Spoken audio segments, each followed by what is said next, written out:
Assalamualaikum warahmatullahi wabarakatuh. Halo teman-teman. Untuk di video kali ini, saya akan membahas sebuah materi yaitu tentang metode statistika.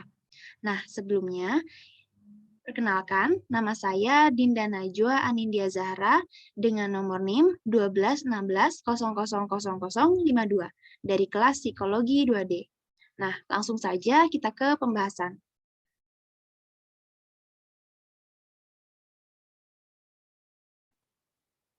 Nah, untuk yang pertama, yaitu uji statistik berdasarkan jumlah variabel. Untuk uji statistik yang tidak terdapat variabel dependen atau independen, yang pertama univariat untuk satu variabel, yang kedua bivariat untuk dua variabel, dan yang ketiga multivariat atau interdependensi untuk variabel yang lebih dari dua. Selanjutnya, untuk uji statistik yang terdapat variabel dependen atau independen adalah yang pertama univariat, variabel dependen ada satu, dan multivariat atau analisis dependensi, variabel dependennya lebih dari satu. Nah, selanjutnya statistik univariat terdiri dari analisis deskriptif, yaitu mean, median, modus, varians, standar deviasi, proporsi, percentage, minimal, dan maksimal. Untuk C kuadrat atau analisis proporsi, yang ketiga uji T atau one sample t-test membandingkan dengan rata-rata populasi, data kurang dari 30, dan varians populasi tidak diketahui. Untuk uji Z, one sample z-test membandingkan dengan rata-rata populasi, dan data lebih dari 30. Selanjutnya, statistik bivariat.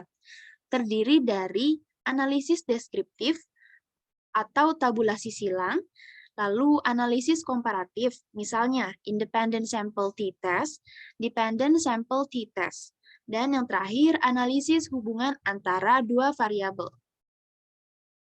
Selanjutnya ada statistik multivariat, dibagi menjadi dua. Yang pertama ada analisis dependensi, untuk menjelaskan dan memprediksi lebih dari satu variabel dependen berdasarkan variabel independen yang digunakan. Metode statistiknya adalah analisis diskriminan, analisis regresi linear multivariat, dan MANOVA atau multivariate analysis of variance. Dan yang kedua adalah analisis interdependensi, untuk mengetahui struktur sekelompok objek, dimensi, dan variabel. Untuk metode statistiknya adalah analisis faktor dan analisis klaster. Lanjut, ada pembagian uji statistik secara kegunaan. Kegiatan pada statistika inferensial, baik parametrik maupun non-parametrik, atau estimasi dan pengujian hipotesis, melibatkan studi tentang variabel. Nah, ada tiga nih teman-teman. Yang pertama ada komparatif, yaitu untuk membandingkan variabel-variabel. Yang kedua ada korelasional, untuk melihat derajat hubungan antar variabel. Dan yang ketiga adalah pengaruh atau kausalitas, untuk melihat hubungan fungsional antar variabel. Untuk studi komparatif digunakan untuk mengkaji derajat signifikansi perbedaan variabel pada dua kelompok sampel karena pengaruh suatu perlakuan atau treatment. Untuk itu, perlu diketahui apakah dua sampel berasal dari populasi yang sama atau related atau berbeda, disebut dengan independent. Nah, untuk two sample related bisa diperoleh dengan tiga cara. Yang pertama, satu kelompok diamati dalam dua waktu yang berbeda, dikenal dengan istilah before-after experiment, atau yang biasa kita dengar dengan pengujian sebelum atau sesudah. Lalu yang kedua ada satu kelompok diamati dalam dua waktu yang berbeda, dikenal dengan istilah before after eksperimen juga, sama ya kayak poin yang pertama. Nah, untuk yang ketiga, dengan memasangkan dua individu yang berasal dari dua populasi yang karakteristiknya mirip. Selanjutnya, uji-uji statistik dalam studi komparatif. Uji-uji statistik yang terlibat dalam studi komparatif diklasifikasikan berdasarkan yang pertama ada skala ukur, lalu jumlah variabel yang terlibat, dan asal populasi itu sendiri. Nah, ini dia tampilan dari tabel uji statistik komparatif. Bisa kita lihat ya teman-teman, di sini untuk skala ukur dibagi menjadi 3. Ada nominal, ada ordinal, dan interval atau rasio.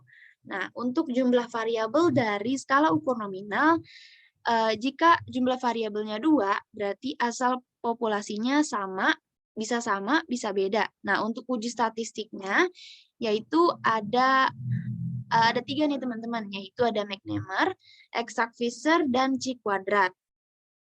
Untuk skala ukur nominal yang variabelnya lebih dari 2, lalu asal populasinya bisa sama ataupun bisa beda, uji statistiknya adalah Cochrane dan Chi-Quadrat.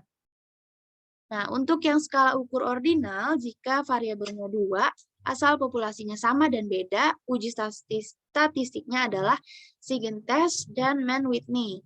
Untuk skala ukur jumlah variabelnya yang lebih dari 2, maka uji statistiknya adalah Friedman dan Kruskal-Wallis. Dan yang terakhir nih, skala ukur interval atau rasio dengan jumlah variabel 2, uji statistiknya adalah uji T atau Wilcoxon.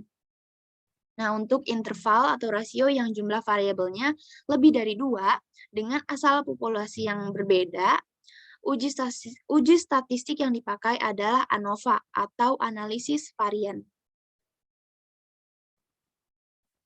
Selanjutnya ada studi korelasional. Nah, setelah diketahui 2 sampel berbeda atau tidak, lebih jauh ingin diketahui apakah yang menyebabkan perbedaan itu. Perbedaan bisa saja akibat pengaruh suatu variabel terhadap variabel yang diteliti. Untuk mengetahui kemungkinan terdapatnya hubungan antar variabel-variabel yang terlibat dalam populasinya, maka dilakukanlah studi korelasional. Nah, ini adalah uji-uji statistik dalam studi korelasional. Uji statistik pada studi korelasi diklasifikasikan berdasarkan skala ukur masing-masing variabel yang terlibat. Tidak ditentukan mana yang menjadi variabel pertama ataupun variabel kedua. Nah, ini adalah tabel dari pembagian uji statistik korelasional. Skala ukurnya ada nominal, ordinal, interval, dan atau rasio. Nominalnya persen, lambda, Kramer, P tetrachorik, ordinal, theta, intervalnya eta. Untuk ordinal bisa kita lihat ya ada di tabel situ. Selanjutnya arti dari koefisien korelasi. Derajat hubungan dua variabel dinyatakan dalam satu bilangan yang disebut koefisien korelasi. Besarnya antara min 1, negatif 1 sampai 1. Tanda positif atau negatif menyatakan arah hubungan, sedangkan besarnya koefisien korelasi menyatakan kualitas hubungan. Nah, koefisien sama dengan 1 artinya terdapat hubungan yang sempurna.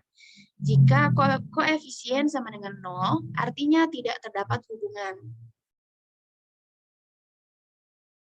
Nah, ini adalah arti koefisien korelasi yang kedua.